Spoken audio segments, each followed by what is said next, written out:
90% option traders fail ஆகிறது எதனால தெரியுங்களா? ஒரு ஸ்ட்ராட்டஜி இல்லாமல் ஒரு ட்ரேட் பண்ணுறது. கேண்டில் மூவ் ஆனால் உடனே ஒரு என்ட்ரி போடுறது. இதை கேம்பிளிங் மாதிரி ஒரு ரேண்டம் என்ட்ரி ரேண்டம் எக்ஸிட் பண்ணுறது.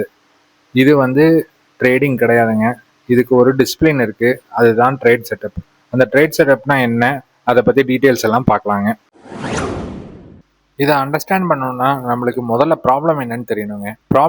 ஃபர்ஸ்ட் அண்ட் ஃபார்மோஸ்ட் ப்ராப்ளம் என்னன்னு பார்த்தீங்கன்னா ஃபோமோனா ஃபியர் ஆஃப் மிஸ்ஸிங் அவுட் அப்படின்னு சொல்லுவாங்க. இப்போ ஒரு ட்ரேடில் நமக்கு கிடைக்கக்கூடிய லாபம் மிஸ் ஆயிருமோ அப்படிங்கிற ஒரு ஃபீலிங்கில் ரேண்டமாக ஒரு என்ட்ரி பண்ணுறதுங்க. இது ஸ்பைக்கை பார்த்தோன்னே, காலையில் மார்னிங் ஓப்பன் ஆனதுக்கப்புறம் ஒரு ஸ்பைக்கை பார்த்தோன்னே உடனே ஒரு என்ட்ரி போடுறது, இது தாங்க ஃபோமோ. இது இருக்கவே கூடாதுங்க.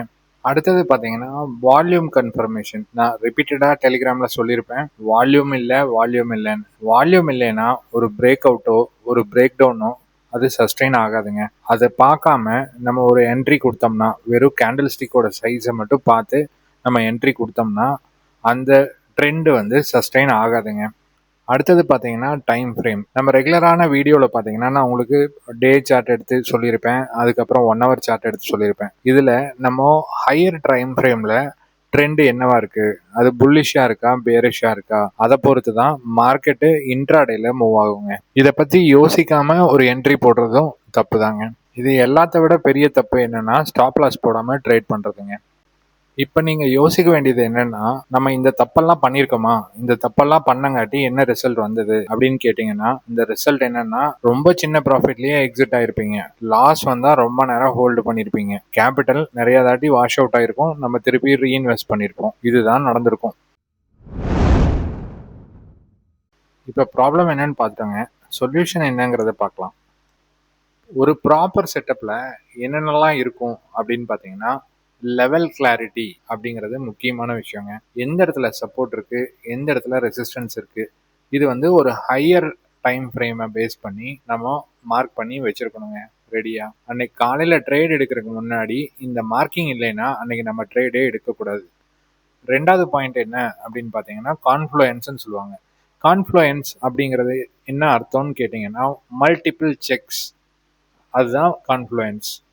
இந்த கான்ஃப்ளூயன்ஸில் என்ன அப்படின்னு பார்த்தீங்கன்னா சப்போர்ட் ரெசிஸ்டன்ஸ் நம்ம மார்க் பண்ணியிருப்போம் ஆல்ரெடி.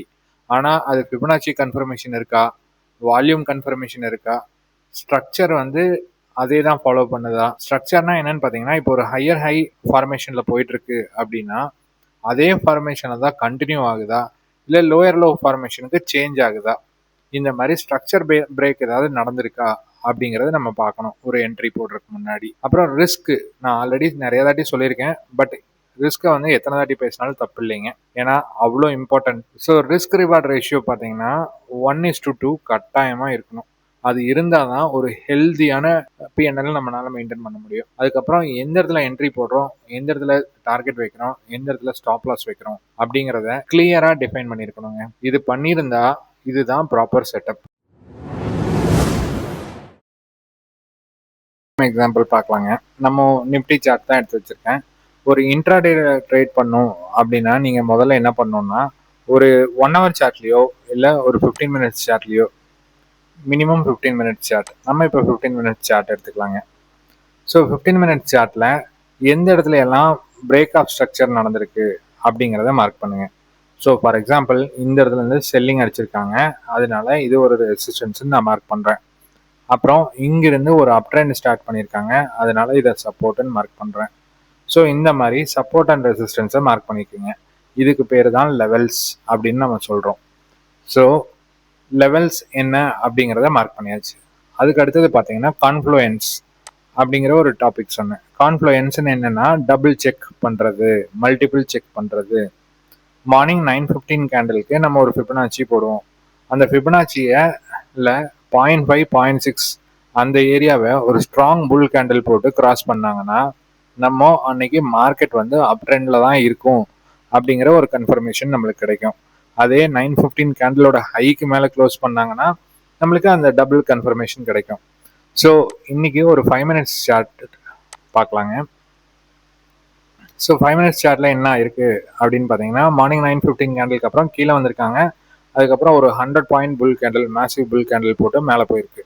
போனதுக்கப்புறம் ஒரு ரீடெஸ்ட் பண்ணிட்டு மேலே up trend break of structure, இந்த இடத்துல தான் நம்மளுக்கு பிரேக் ஆஃப் ஸ்ட்ரக்சர் கிடைச்சிருக்கு. ஸோ ஒரு லோயர் லோ ஃபார்மேஷனில் வந்தவங்க திருப்பியும் ஒரு ஹையர் ஹை ஃபார்மேஷனில் ஸ்டார்ட் பண்ணுறாங்க. ஸோ இந்த இடத்துல தான் நம்ம கிளியராக பார்க்க வேண்டியது. ஒரு பிரேக் ஆஃப் ஸ்ட்ரக்சர் நடந்தது அப்படின்னா அதுக்கு அடுத்த இருக்கிற சப்ளை ஜோன் ஆன அந்த இடத்துக்கு போய் சேருங்க. ஸோ இந்த சப்ளை ஜோன் டிமாண்ட் ஜோன் அப்படின்னு சொல்கிறோம் இல்லைங்க, அப்படின்னா என்ன அப்படின்னு பார்த்தீங்கன்னா, இந்த ஏரியாலாம் பையர் இருப்பாங்க. எங்கெல்லாம் வந்து மார்க்கெட் மேலே அப் ட்ரெண்ட் டேர்ன் ஆகுதோ ரிவர்ஸ் ஆகுதோ அந்த இடத்துல எல்லாம் பையர் நிறையா இருப்பாங்க. எங்கெல்லாம் கீழே இறங்குதோ அந்த இடத்துல செல்லர்ஸ் இருப்பாங்க. ஸோ இந்த செல்லர்ஸ் விற்கிற எல்லா பொருளையும் இந்த பையர்ஸ் வந்து இந்த இடத்துல வாங்கிட்டாங்கன்னா அதுக்கு அடுத்த இருக்கிற செல்லர் ஜோனுக்கு போகும். ஸோ இங்க இருக்கிற செல்லர்ஸ் விற்கிறத வாங்கி முடிக்க முடியலைன்னா மார்க்கெட் திருப்பியும் கீழே வரும். அப்போ புது பையர்ஸ் உள்ள வருவாங்க.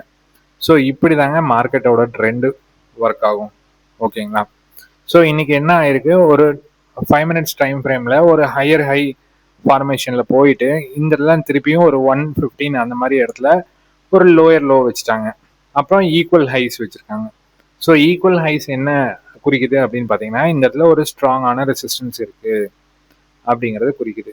சப்போஸ் நாளைக்கு அதாவது மண்டே உங்களுக்கு ஒரு பெரிய புல் கேண்டில் இந்த இடத்துல பிரிண்ட் பண்ணிட்டு இந்த ஹையை உடச்சி மேலே போகிறாங்கன்னா இது வந்து வால்யூம் கன்ஃபர்மேஷன் தேவை.